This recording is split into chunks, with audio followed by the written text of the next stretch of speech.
Chicken Beat Production.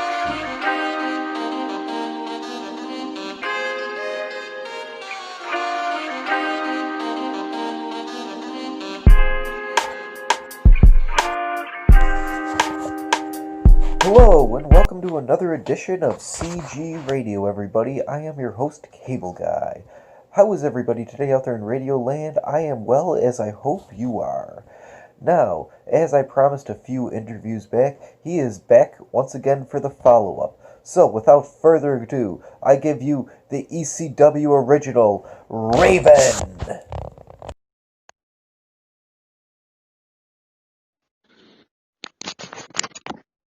How's it sound? Can you hear me? Oh, you sound great, Raven. How's it going today? Good. Good. First things first, thanks for taking the time out of your schedule to come on my podcast. Not a problem. How you been since I last talked to you? Good. Okay, that's good. So let's get right into it then. All right.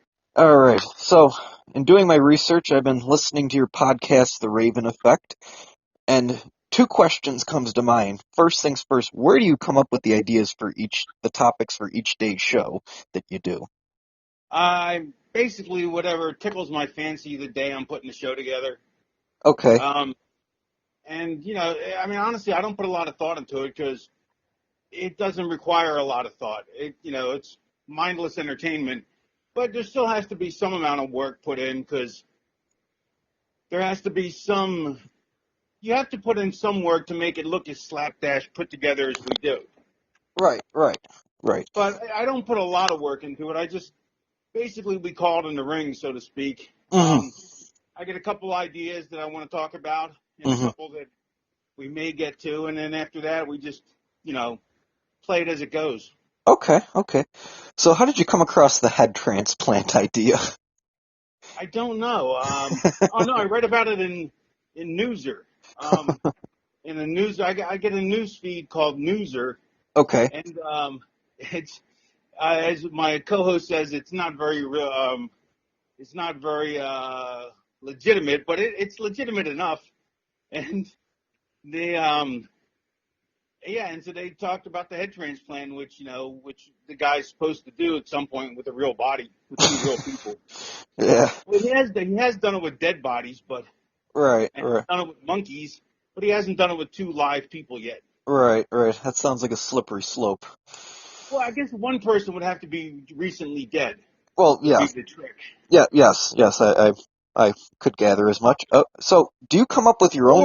Or you could get a guy who's on the who's going to be in the electric chair as the donor body and say, look, some guy on death row, and say, hey, we'll take your live body and chop off your head, but it'd be for a good cause. Well, I guess that's another way to go about it. So, yeah. do you come out with your own poetry at the beginning of each episode? I mean the intros? Yes. Oh yeah, I write all that. It takes me longer to write it down than it does to think of it. Right. Okay. I'm really lucky to be that creative. Okay. Or uncreative, depending on your case. But yeah, I don't type at all, really.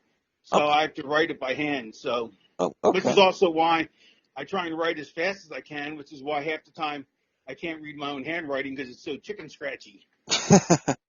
Hey, I hear you, man. I hear you. So, do you have any upcoming appearances? Okay. Yeah, I got a show in Vegas. I got a show couple shows in Hamburg, outside of Philadelphia. Oh, okay. Yeah, I'm going to Germany. Oh, nice. Yeah, I don't plug a lot of stuff. I don't know why. I just never remember to. And, I remember to, but then I don't, when I'm doing the show, I forget to put down the actual locations and all the information that's pertinent. So I just kind of give a vague general, and also I take months off at a time. So. Okay. So there's a lot of months where I don't work anyway. Hey, that's a beautiful thing. Yeah, it is. I'm very lucky. I'm very grateful. Right. Okay. So, what is the best promotion you worked for, and what was the worst? The best was either Portland or ECW. Okay.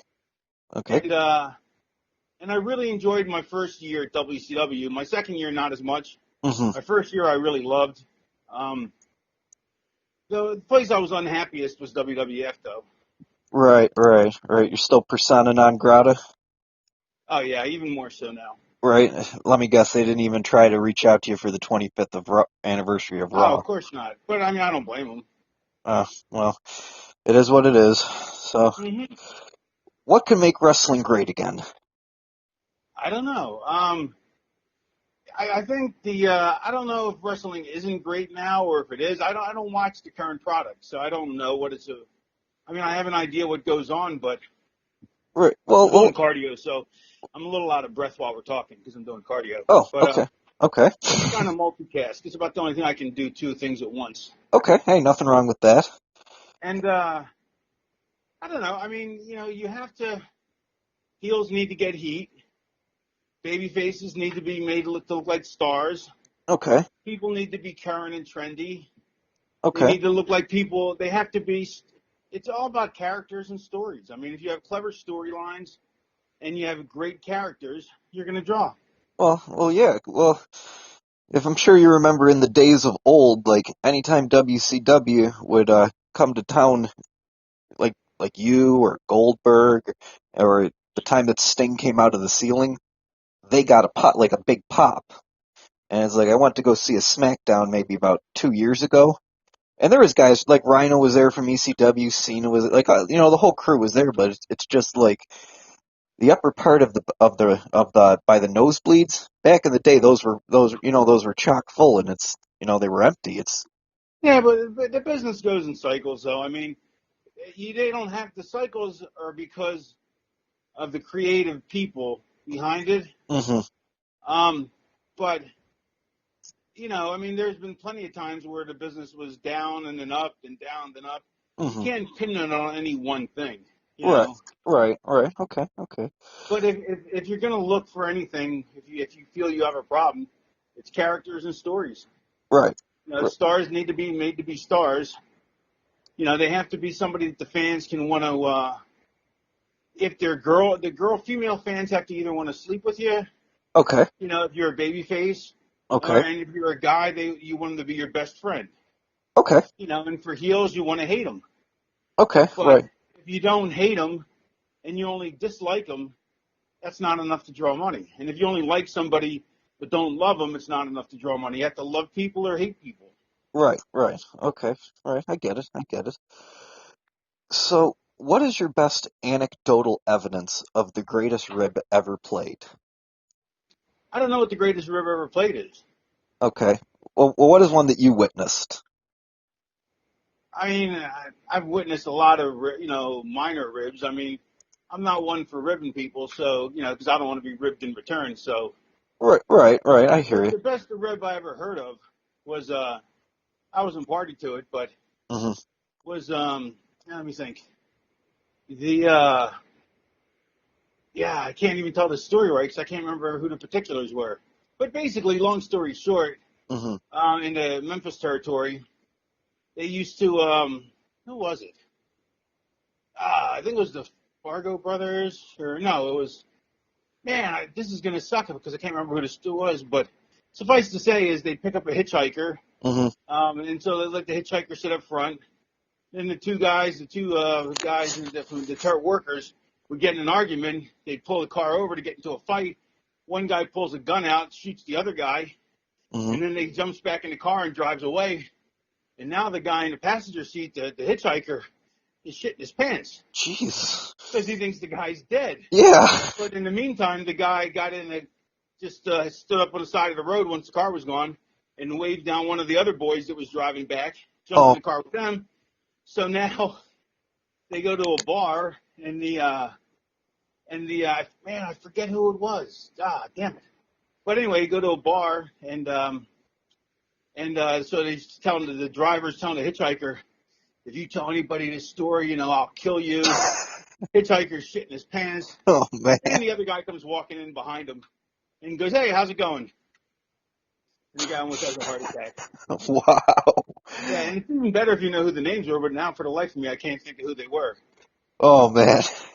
I could see something like that getting blown very out of proportion in this day and Well, age. this you couldn't do it now. I mean, Yeah. this was back in the 70s or the 60s, Okay. Okay. And this was in the South, and in the South, which is much more lawless, Hmm. especially in the middle of nowhere. Right, right, And it was also like the 60s or 70s when society was immensely different. right. Now you'd be in jail big time. Oh yeah, for sure. They think you're crazy for doing something like that. Yeah, it'd be hard to explain it away. Right, and I don't think the judge would find it amusing. So, who would you say booked you the best in your whole career?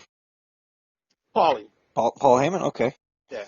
Yeah, they did have some good storylines with ECW, especially the crucifixion. That was definitely very pioneering for the time. Well, that was actually my idea, but it didn't really get me. But it wasn't. It didn't get the traction it deserved at the time Hmm. because I had to go out and fake apologize, or really, supposedly really apologize, but it was an insincere, sincere apology Right. because people were offended. But the audience wasn't. Just the boys in the back were. Oh, well, Yeah, the audience wasn't offended. They had the right reaction. right. And besides, if you're the extreme promotion, you never apologize. Well, If you're going to be extreme, if you cross the line, you cross the line, and then you just bite the bullet. But you can't apologize because the whole point is you're the extreme promotion. okay. Exactly. I get it. So, was Goldberg ever stiff with you? Because I've heard from other No, interviews. No, he wasn't. He protected you.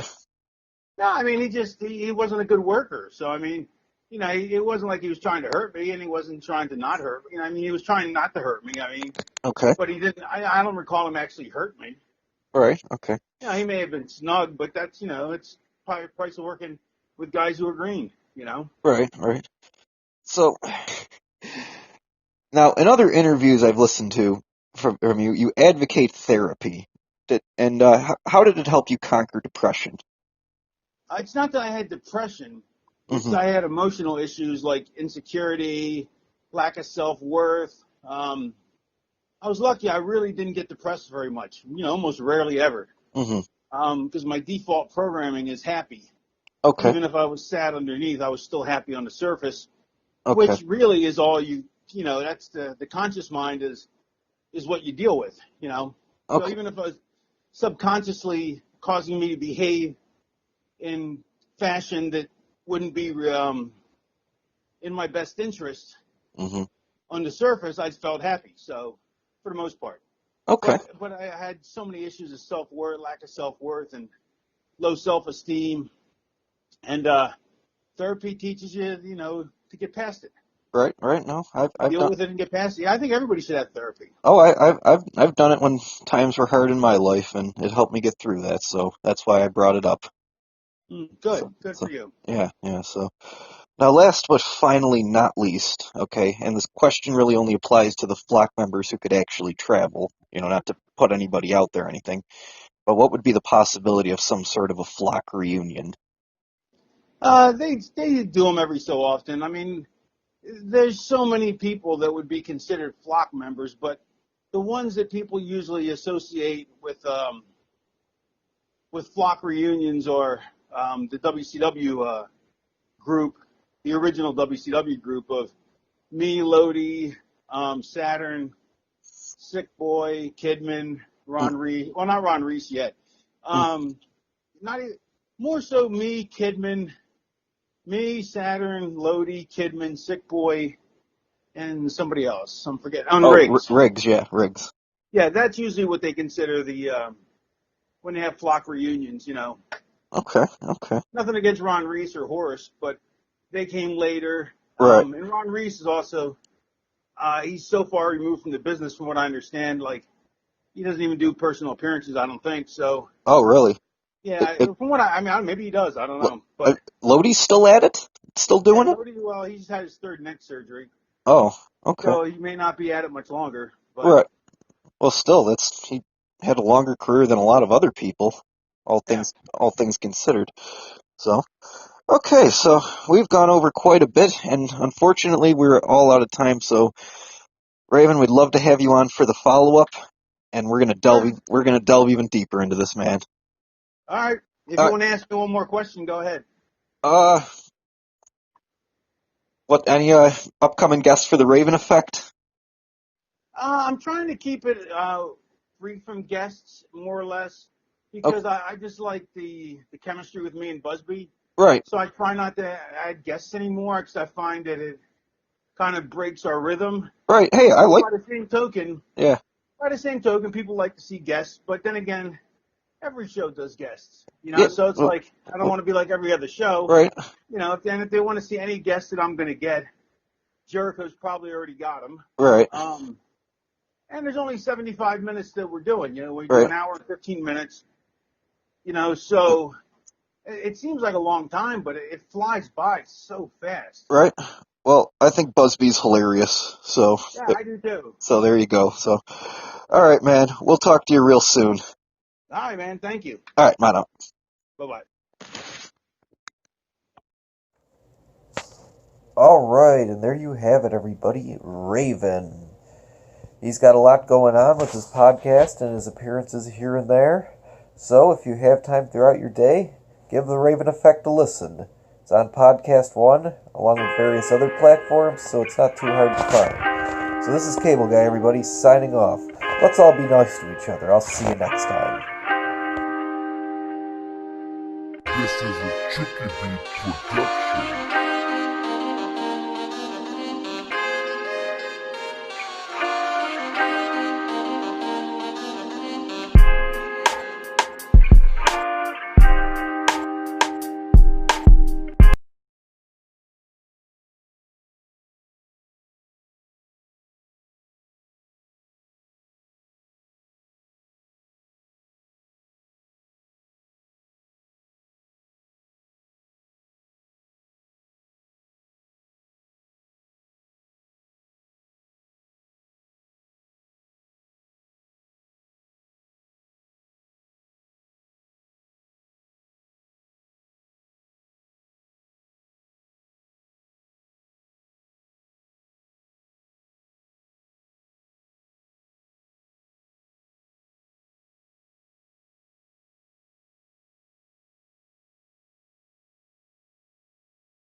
This is a Chicky Beat production.